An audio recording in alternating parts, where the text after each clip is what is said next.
In this lecture, I would like to discuss about the very important term which is related to the formation of the coordination compound. In previous lecture, we discussed the Warner coordination theory. Warner coordination theory explains the primary valences, secondary valences associated with the central metal ion in a coordination compounds. So effective atomic number rule, that is EAN rule. So what is a effective atomic number rule? What is a effective atomic number rule? Sidgwick has extended Lewis theory to explain the bonding in complex compound. According to Sidgwick, during the formation of the complex, during the formation of a complex, each ligand donates a pair of electrons. Each ligand donates a lone pair of electrons to the central metal ion. The total number of electrons associated with the central metal atom or ion, the total number of electrons associated with the central metal atom or ion in a complex, that is, the number of electrons of the metal atom or ion plus the electrons donated by the ligands, is called effective atomic number. What is the effective atomic number? The total number of electrons associated with central metal atom or ion in a complex. So what is that total number? The number of electrons of the metal atom plus the electrons donated by the ligands. So this number, it is called as a effective atomic number. So in this case, the donor atom acts as a Lewis base. Lewis base is an electron pair donor, and the metal atom or ion acts as a Lewis acid, which is electron acceptor. See, in case of the complex, number of the ligands are attached to the metal, and the ligands are donating the electron pair to the metal. So ligands are Lewis base and metal atoms are acts as a Lewis acid. Now, according to the Sidgwick, the metal ion continue to accept the electron pairs. How many electron pairs can be accepted by the metal atom in a complex? So the metal atom will continue to accept the electron pairs till it achieve the noble gas configuration. Okay, let us take the example of Fe atom in a complex. So the Fe atom or ion in a complex will continue to accept the electron pairs till it achieve till it achieves the next noble gas configuration, that is EN rule. So in the valence in the central metal atom, the number of the electrons associated with that becomes equal to the atomic number of the noble gas element or inert gas element. So therefore, as per the EN rule, in a complex compound, the central metal atom or ion will accept electron pairs from the ligands. Central metal atom or ion will accept electron pairs from ligands till the effective atomic number of the metal becomes equal to the atomic number of the nearest noble gas element. For example, K4 Fe6. So you can see in K4 Fe6, see here in K4 Fe6, The name of the complex, it is potassium hexacyano Fe second, potassium hexacyano Fe second, iron second. So the atomic number of the Fe atom, it is 26. Oxidation state of the Fe atom in this complex ion, it is +2 here. So 4 plus x minus 6 equal to 0. So x, it is equal to +2. So oxidation state of the metal atom, it is +2 here. So 2 electrons are less. So 24 electrons are associated with the central metal ion. Now there are 6 cyanoligands are bonded to the Fe2 plus ion, ferrous ion. So number of electrons donated by the 6 cyanide ligands, it is one ligand donates 2 electron. So 6 cyanoligands donate 12 electrons to the central metal ion. So therefore the total number of the electrons associated with the Fe2 plus ion in the complex, it is 36. 24 plus 12. 24 electrons are belongs to Fe2 plus ion and 12 electrons are donated by the number of the ligands, that is 6 cyanoligands, and this number becomes equal to 36. And 36, it is nothing but the atomic number of krypton. So it means that in this complex the effective atomic number rule is satisfied.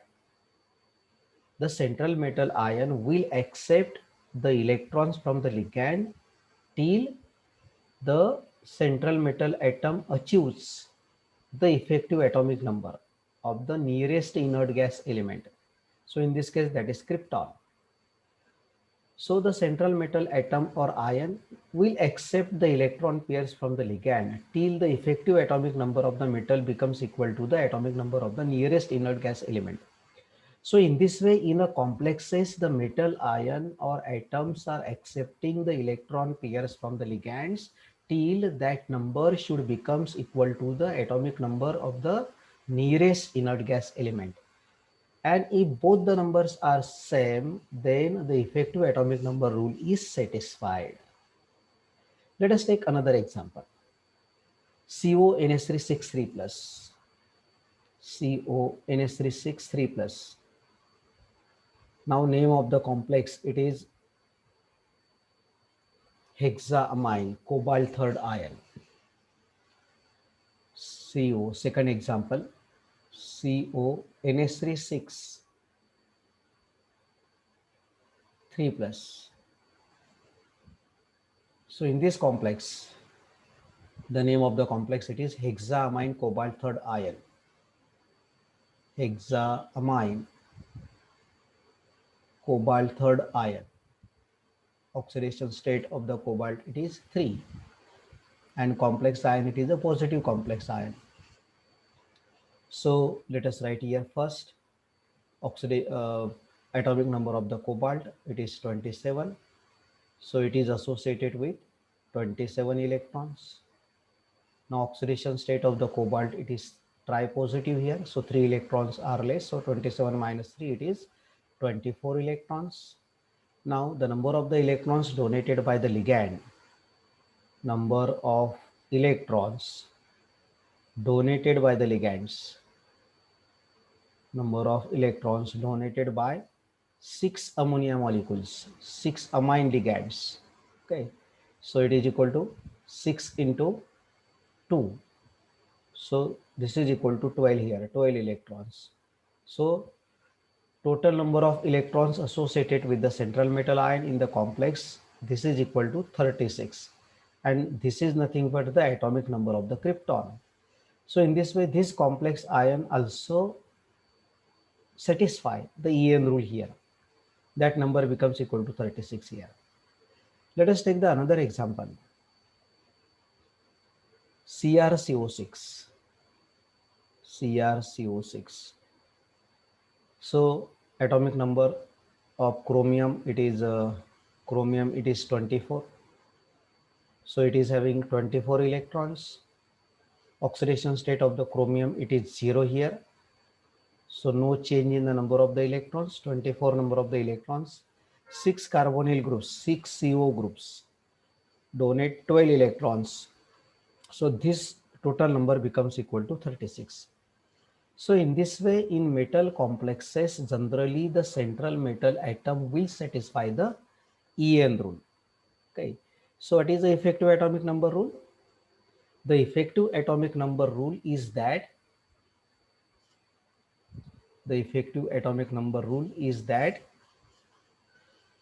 the central metal atom or ion will accept the electron pairs from the ligand till the effective atomic number of the metal becomes equal to the atomic number of the nearest inert gas element. So these are another examples are given. FeS2O62 plus atomic number Fe it is 26, oxidation state of the Fe it is 2 plus here. So in ferrous ion there are 24 electrons. Electrons donated by 6 water molecules it is 12, so 36.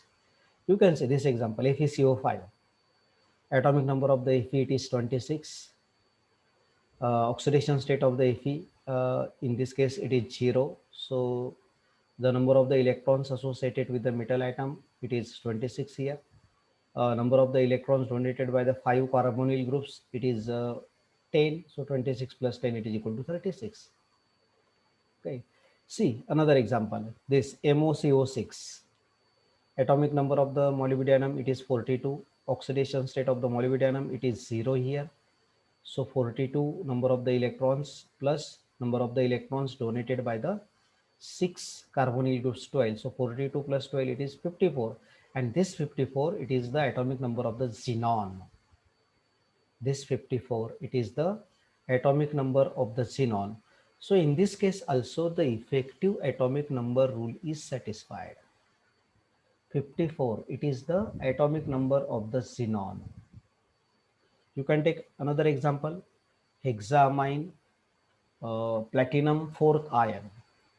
Atomic number of the platinum it is 78. Oxidation state of the platinum here 4 plus. So 4 number of the electrons are less. So 78 minus 4 it is 74. So platinum ion is having 74 electrons. Okay. Platinum tetrapositive ion it is having 74 electrons. Now 6 ammonia molecules donate 12 electrons. As one ammonia molecule donate 2 electrons, so 74 plus 12 it is, this number becomes equal to 86. So the number of the electrons associated with the central metal ion in a complex it is 86, and this 86 it is the atomic number of the radon, that is the inert gas element. So in this way effective atomic number rule is satisfied by the central metal ion in a number of complexes. Okay. Now let us going to be explain about 18 electron rule. 18 electron rule. An alternative and more general statement for EN rule is 18 electron rule. An alternative and more general statement for EN rule, it is a 18 electron rule, and which was proposed by Sidgwick to explain the stability of the complexes.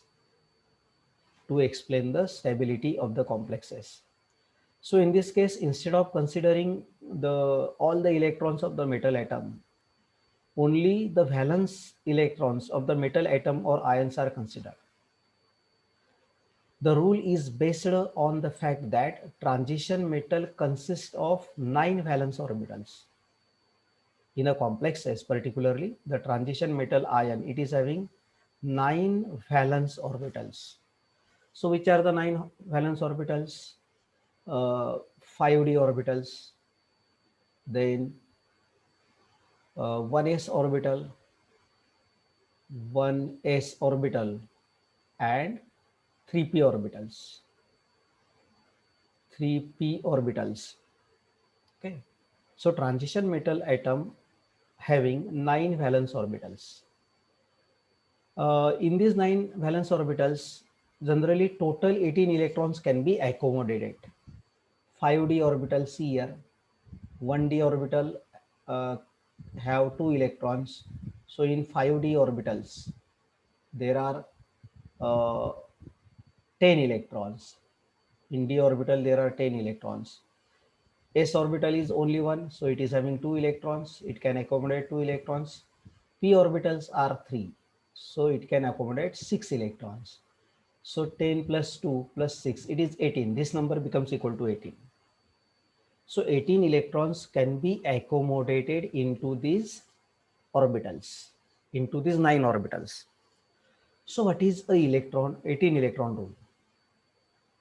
18 electron rule states that the central metal atom or ion, the central metal atom or ion of a complex will accept the electron pairs from the ligands. We know that in complexes, definitely the central metal atom or ion accept the electron pairs from the ligands. So the central metal atom or ion of a complex will accept the electron pairs from the ligand till the total number of the electrons in the valence shell of the central metal is 18.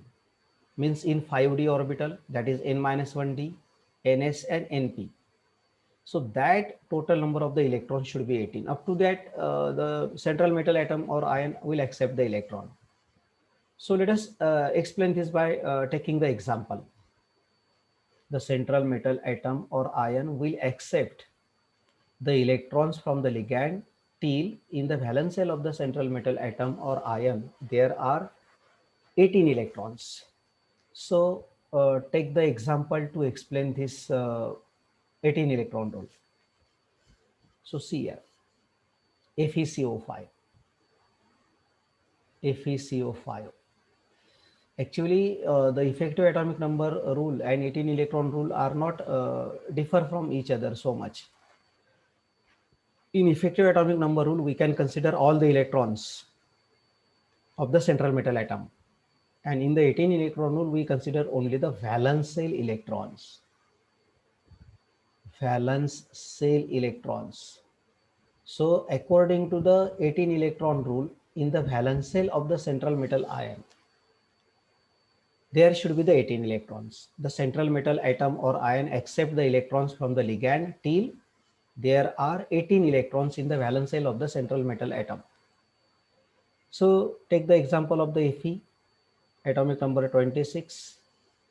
So electronic configuration, it is argon 3d6 4s2 and 4p orbital, it is empty. So this is the valence shell. So central metal atom is having 8 electrons now in its valence shell. So in this complex, pentacarbonyl iron 5 carbonyl group donates 10 electrons. So in the valence shell now, there are 8 electrons are here. So 8 electrons plus this 10 electrons. So total number becomes equal to 18 electrons. So in the valence shell of the central metal atom, there are 18 electrons now here. So 18 electron rule is satisfied. So how it is 18 electrons? You can see here 3d10, 4s2, 4p6. So total number of the electrons in the valence shell of the central metal atom or ion, it is 18 electrons here. So in this way, 18 electron rule is satisfied in this complex. So let us see the applications of the 18 electron rule. 18 electron rule can be used to predict the molecular formula of the some complex compound, particularly in the metal carbonyls. Let us take the example of iron carbonyl. Okay, so if iron has a even atomic number, that is 26. Okay, it is having the atomic number 26, and it's in its valence shell there are 8 electrons, 3d6 4s2. Now total number of the valence electrons are equal to 8. It requires 10 electrons to complete its valence shell. Okay, and that number becomes equal to 18. The valence shell of the iron atom, it is 3d6 4s2, 3d6 4s2 4p0. So it is having 8 electrons. So to complete this valence shell, it requires still 10 electrons, 10 more electrons. Therefore, it accepts 10 electrons, that is 5 electron pairs from the CO group. 5 CO group. 1 CO group donate 2 electrons. 5 CO group donate 10 electrons. 5 CO group donate 10 electrons. And then in the valence shell of the central metal ion, there are 18 electrons here. Okay. So 5 CO groups donate 10 electrons and forms the carbonyl with formula FeCO5. So in this way, we can predict the formula of the metal carbonyl. Okay. So on the basis of the 18 electron rule, the formation of nuclear carbonyls by transition metals with even atomic number can be easily explained. Let us see, it is given here. Metal carbonyl CrCO6, hexacarbonyl chromium. This is the metal carbonyl here, hexacarbonyl chromium. Okay. So metal atom having atomic number 24. Outer electronic configuration, it is 3d54s1. Okay, 6 electrons are there. Electrons donated by 6 CO group, it is 12. So 6 plus 12, it is equal to 18. Total number of the electrons in the metal atom in the valence shell, that is A plus B, it is equal to 18 here. Similarly, in case of the FeCO5, already we have taken this example, there are 18 electrons. In NiCO4, you can see nickel atomic number 28. Electronic configuration of the nickel, it is 3d8 4s2. Electronic configuration of the nickel, it is 3d8 4s2 4p0. So total there are 10 electrons. So to complete the 18 electrons, we require 8 electrons here. So 4 carbonyl groups donating 8 electrons here. So the total number becomes equal to 18 electrons here. So hence the formula, it is NiCO4, nickel tetracarbonyl or tetracarbonyl nickel. Okay. So 10 plus 8, total 18 electrons there. So thus in the valence shell of the central metal atom, there are total 18 electrons are existing. So that is the 18 electron rule. Okay, so in this way, in this lecture, we has been discussed about the 18 electron rule. What is the 18 electron rule? The central metal atom or ion of a complex will accept the electron pairs from the ligand. How many electron pairs will be accepted by the central metal atom or ion in a complex? That is, the total number of the electrons in the valence shell orbital in the valence shell should be equal to 18. So once the valence shell is completed, the central metal atom or ion does not accept the electron from the ligand. That is the 18 electron rule. So then we also discuss about the effective atomic number rule. So according to the effective atomic number rule, in a complex compound, the central metal atom or ion will accept the electron pairs from the ligand till the effective atomic number of the metal becomes equal to the atomic number of the nearest noble gas element.